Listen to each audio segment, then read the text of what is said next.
Let's just stay curious. Here we are, the last week of December 2021. So much has happened this year, and we're going to capsulize all that for you Thursday. So come back to our Stay Curious program. We're so proud that you've been following us on Facebook Live, YouTube, Twitch. And thanks to our Trekkie Techie Jessica Galloway, we are now searchable on the audio Spotify and Apple podcasts. So I have to be on my P's and Q's and be a lot more descriptive lately. And Marty Winkle, my co-producer and friend for almost 400 episodes, maybe we've done more than that the last year and a half. He'll have his sign to tell me to be more descriptive, to talk about things in a way that aren't so visual, so we can embrace the Apple and Spotify podcast, because after all, we're your favorite nonprofit for 20 years. We've been preserving the birth of the American space age right here in its delivery room, Brevard County, Florida. And just 10 miles away from me is Launch Pad 39A, and Marty and I were talking about it today. We are soon to see the Space Launch System crawl out to that pad on the gigantic crawlerway. Marty, did you hear anything? Anybody telling you and your contacts there? Well, I even asked Bob Seek today, who launched 50-some shuttles. It was in our building. Bob said he had heard that it was going to be before the end of the year. So we're pretty close to the end of the year. And when that Space Launch System rocket heads out to the pad, you better believe it, I'll be out there with my camera to photograph it. Speaking of photographs, behind me here is Comet Leonard, taken from a backyard astronomer in Paris or France, somewhere in France. Hi, Ophelia. She's watching in France, as is Robert Law in Dundee, Scotland, and Dean Salzwedel in New Zealand. Good morning to you down there. This is an event happening with this comet. You cannot see it like this with your naked eye. It's skirting along the western horizon right at sunset. Actually, the people in the southern hemisphere are getting a better view. But look at the dynamics of this comet as something has separated off of it. And over on the far right, where you see that bright blue, that's the nucleus. And this is debris that's flying off of it that they say 1 million miles of comet debris you could put in a suitcase. I always heard that since a kid. And it's probably true because this debris is lit up by the sun. It's not flames. This is reflected sunlight of debris that's coming off this Comet Leonard. So Comet Leonard's a visitor in our solar system once every 7,000 or 8,000 years. So amateur astronomers are having fun photographing this beautiful comet, chock full of water, and probably how we got water in our solar system. That's a whole other Stargazer MarQ program. By the way, if you missed our Stargazer MarQ on Mondays, check it out. I talked about the constellation Orion yesterday. And Orion is rising in the east right now, and at about midnight is directly south. But in a month from now, about 9 o'clock at night, it'll be directly south. One of the most familiar star patterns in the sky, Orion the Hunter. And check out our program that we aired yesterday on our astronomy, backyard astronomy portion of Stay Curious that we bring you every Monday. And don't forget Friday's Triple T, Tales from the White Room with Travis Thompson, and we'll have him back this Friday on December 31st, the last day of the year, with some good stuff to talk about. Well, what we love about our Stay Curious program is we celebrate the shuttle era, we think, like no other, and we talk about a lot about the shuttle astronauts, and here is a happy 79th birthday to Robert Stewart, one of the pioneering shuttle astronauts, shown here in his home. I'd like to check out the books Robert's got there. He was born in 1942 in Washington, D.C., the first active Army astronaut, okay? And he served as a mission specialist on STS-41B in 1984 and 51J in 1985. He was the second person to do the manned maneuvering unit behind them there. So happy birthday to him. And next birthday up is Japanese Space Agency astronaut Hashidi, and I'm horrible at names, Akihiko, A-K-I-H-I-K-O, Akihiko. That's how he says his name. but they call him Hashidi. Okay. He's former commander of the International Space Station, born on this day in Tokyo, Japan, December 28th, 1968, right after the astronauts orbited the moon, Apollo 8. He's the third Japanese astronaut to walk in space, spending 28 hours on 4 spacewalks. 340 days he's had in space. On a first mission was a shuttle mission, STS-124 in June 2008, and that took the Japanese module that's attached to the space station, Kibo, very important module. His second mission went to the ISS, Expedition 32 and 33, and he rode a Soyuz spacecraft up for that, and then he took a SpaceX Crew 2 up to the space station and became the second Japanese commander of the space station during his tenure up there. He returned back to Earth November on Crew 2 Dragon. November 8th is when they came back. So happy 53rd birthday to Japanese astronaut there, Hashidi. And I met when they were launched back in the summer. I was doing a stargaze at one of the hotels, and the hotel was full of Japanese people that were involved with this astronaut from JAXA. And I got the hint that he's a well-beloved guy in Japan. And happy birthday, all arms up for this guy, Michael Scott Hopkins, former commander of the SpaceX Crew Dragon 1. Okay, the first operational Crew Dragon after the Demo 2. And he was born December 28, 1968 in Lebanon, Missouri, but grew up on a farm in Richland, Missouri. Went to the Lake of the Ozarks High School there. He probably had a big time in all those lakes growing up there. 5 spacewalks to Hopkins' credit, 333 days in space. He was a mission specialist for 166 days on Expedition 37 and 38. And then he was up there with Hashidi on Expedition 64, 65, spending another 167 days in space. He's the first astronaut to officially transfer to the U.S. Space Force. And they did a ceremony of that on the ISS when the Space Force came into being at the beginning of the year, last year. And he remains an active astronaut, but kind of to my puzzlement, he's not one of the 18 Artemis astronauts destined to go to the moon.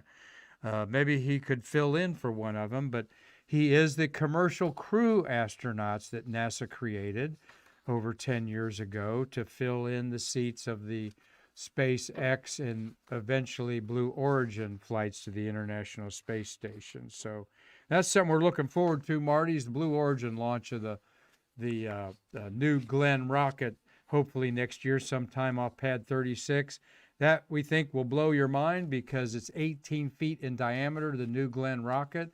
SpaceX's rocket is 12 feet in diameter. So you do the math of a 18-foot diameter versus 12-foot diameter, the volume of that fairing, when you do pi r squared and all that, he has got some gigantic room to put big modules in space, does Jeff Bezos when he gets that rocket going off. Hopefully, the first test will be later this year. So happy birthday to Hopkins there. He hopefully will fly again. But like I said, puzzling to me, he's not in the Artemis group of 18, and I checked. But some of those Artemis astronauts are working now on lunar geology and so forth. 2022 just around the corner. That gives us 2 or 3 more years till we put boots on the ground again for America on the moon. And though China says they want to go, they have their new space station up there orbiting the Earth. We don't know how that's going to work out.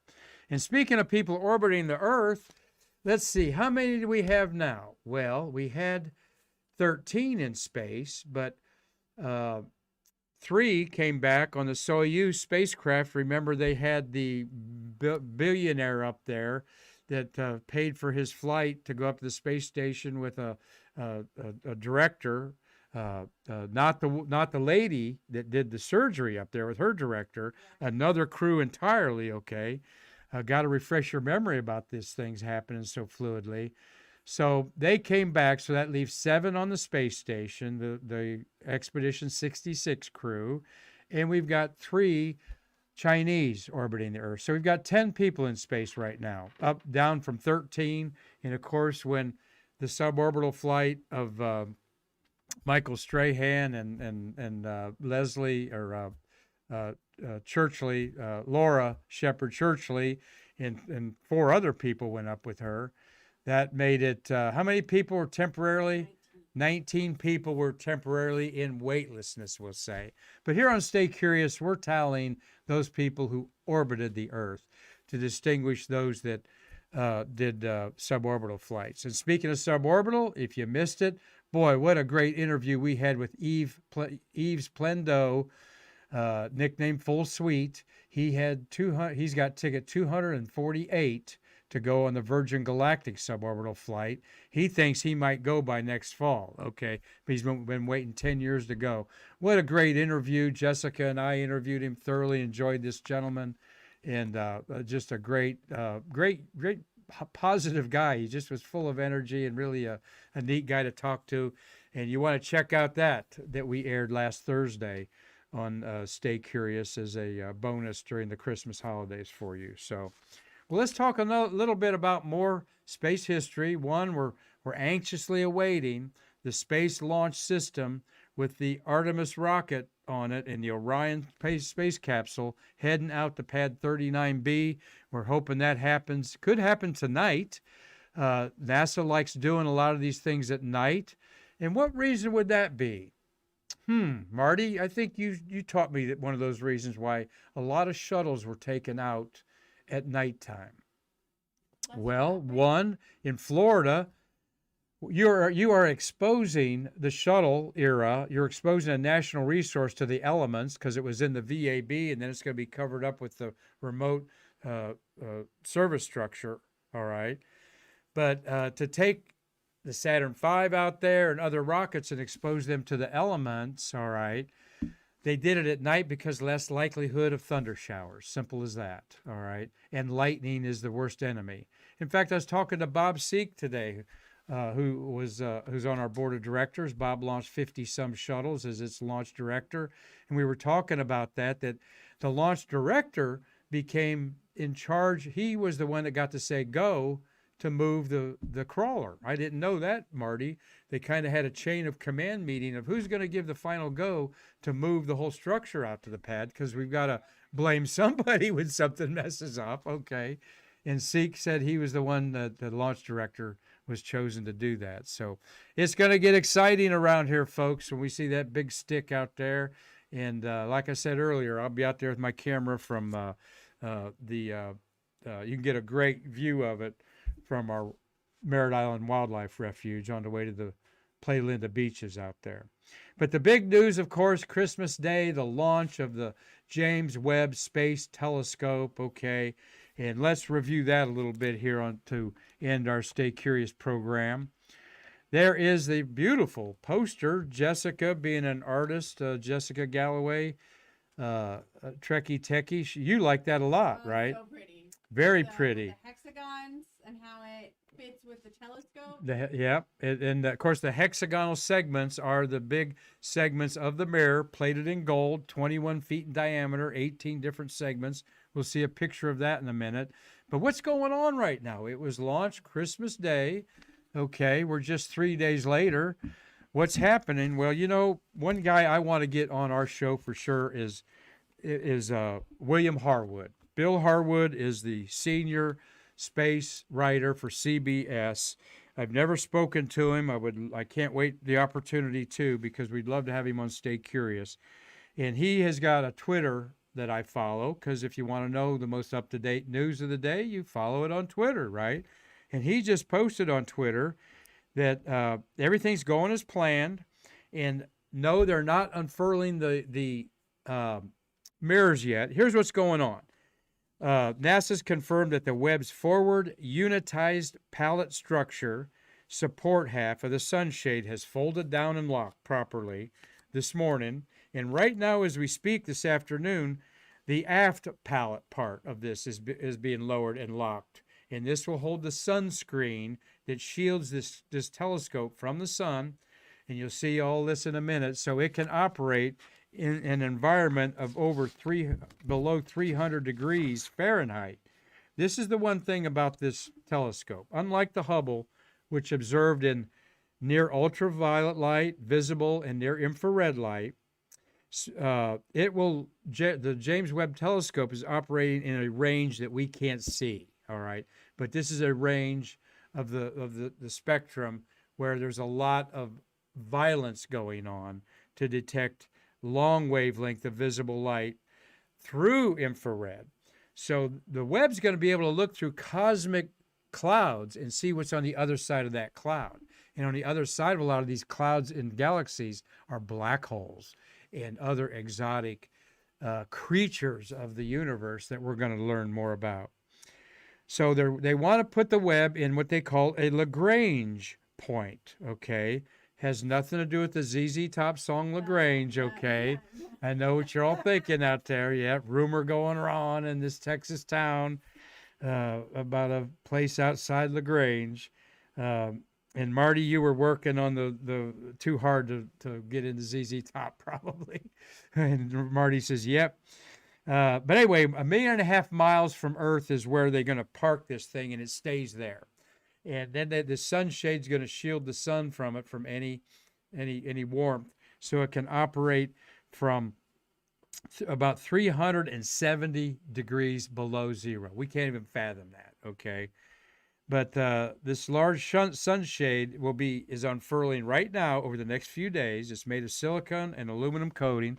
Let's get off that beautiful. There is the Webb Telescope scooting away from the mighty rocket that launched it. The Ariane 5 rocket was flawless. Again, what a record that the Europeans have on their Ariane rockets, okay? And this rocket performed perfectly, putting it right where it was.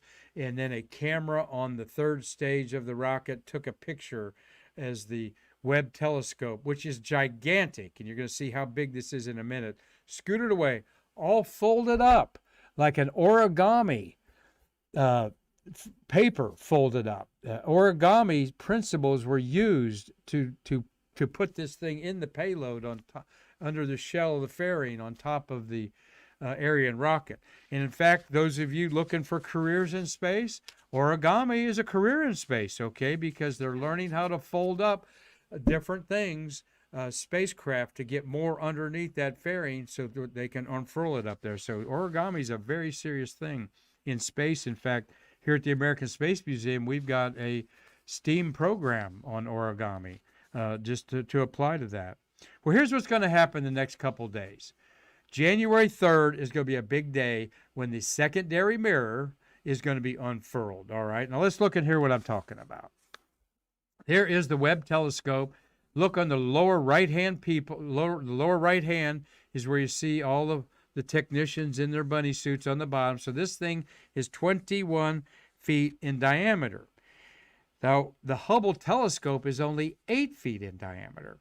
So this is like looking at a softball versus a basketball in light gathering power. And in astronomy, light gathering power, the bigger your mirror or lens, the more light it gathers, then you can magnify that image more and more. And magnification is what's called power. All right. But the Hubble telescope is the size of a softball. This mirror, when it unfolds, and we got our fingers crossed on that, is going to be the size of a basketball in ratio. So a lot of light gathering power right there. When they're going to start in the secondary mirror, see those black girders there in the middle there, that black girders, my hand goes behind the Webb telescope there. That has on top of it the secondary mirror that captures the light bouncing off these gold panels. It captures it and sends it to the instrument panel. They are going to unfurl that secondary mirror January 3rd and 4th. And then starting January 5th through the 9th, the primary mirror, those petals that are folded up origami style, are going to unfold in a sequence. Only 250 things have to go right for this telescope to reach its full operational mode here in about, well, that'll be actually about 6 months. But it's going to take a month to go to where it is going to be positioned at the Lagrange point. a million miles away from Earth. The 18 hexagonal mirror segments are gold-plated with beryllium, and this makes it the most sensitive telescope ever. So the big days are actually going to be that I'm going to be focused on. By January 10th, all of the mirror segments should be unfolded and ready to go. Right now, electricity's flowing where it should. Everything is nominal on the mission. And then January 25th, it will reach its place where it's supposed to in space, all right? And here it is, the Lagrange point. To give you an idea, they're just moving past the moon. There you see the orbit of the moon. The orbit of the moon's about 250,000 miles away. So they're going about 5 times the distance of the moon away from the Earth, all right? In a nice little cozy spot out there that nothing will bother it. Then you see the sunshade at the bottom. That will face the sun. And you hardly ever see what the bottom of it looks like, so I thought I'd throw in a picture of the bottom. It looks like the Millennium Falcon. Jessica says it looks like the Millennium Falcon. It kind of does from Star Wars there. You've got your solar panel that is powered by. It came out immediately. That was good news. You see that on the lower right, unfurled there. But it does have gas thrusters to maneuver the thing. And therefore lies the fact that it will have a terminal lifetime, unlike the Hubble, which used gyroscopes. 6 gyroscopes to move the Hubble around and orient it in space, and all they needed was electricity to move. And though we've replaced those gyroscopes a couple times now on service missions, that will be the death blow for the Hubble, is when the gyroscopes all fail and we can't position the telescope anymore.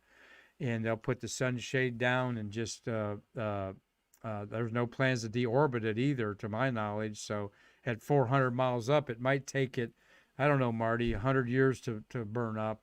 It might come down quicker than that. We'll look it up to stay curious. Someone out there look it up for us. But here's the bottom side that's got all the electronics, the avionics, all the stuff on there. But it does have a limited reserve of thruster fuel to orient it. So I think it's a 5-year mission. I could be wrong. But the things they're going to find out in 5 years are things like, we're going to see the surface of nearby stars, like Betelgeuse that I talk about. The armpit of the giant is what Betelgeuse means in Arabic, and we talked about that on our Backyard Astronomy that you can go back and see on Monday's Stay Curious program. We're going to see the surface of Betelgeuse, all right, and see if it has star spots on it. We're going to see some disks of exoplanets orbiting the nearest stars. I'm not going to say we'll see features on them, but we'll be able to detect that they are a globe or not. So, but then the big science, though, is going to be with black holes and peering at the beginning of the universe and what we call the first moments of it. With the first 3 seconds is when so many things happen at our creation. So there it is, the Webb Telescope, named after James Webb, who was the NASA administrator, the bureaucrat that got all the money to go to Apollo. He's regarded as the greatest NASA administrator because he got $40 billion to go to the moon while we were escalating a war in Vietnam and had a lot of problems that needed money in our civil rights movement in the 60s. So James Webb, well-deserved. We hope his family's enjoying this tribute to him.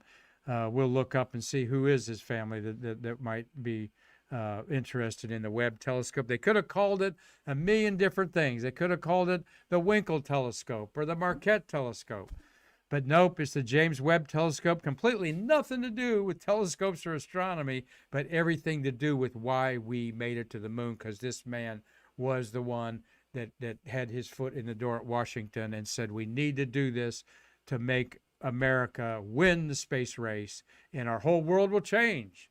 And it did. So, well, we hope that everybody enjoyed a little bit of, hit the right button there. Comet Leonard, you're not going to see it like this. That's why we showed it a beautiful background here for you all to enjoy. We want to hear from you this year. coming up, 2020. We're going to have a couple brainstorm meetings with our staff here and come up with ways to engage you more. And I mean, just not financially, okay? But we always do need help as a nonprofit to reach out. We're so grateful we got your help this year to get the funds we needed to take this program to the next level. So we're considering all kinds of different ways, some new graphics, and focus on a few more programs that maybe you can look forward to every weekday, Monday through Friday.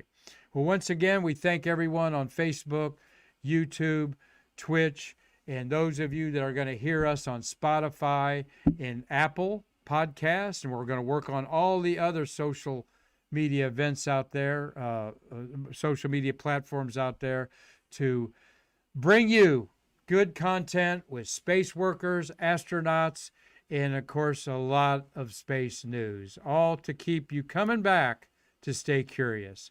Until tomorrow, I'm Marquette on behalf of Marty, Winkle, and Jessica and our whole staff here at the American Space Museum. Come back and see us to bridge the space between us.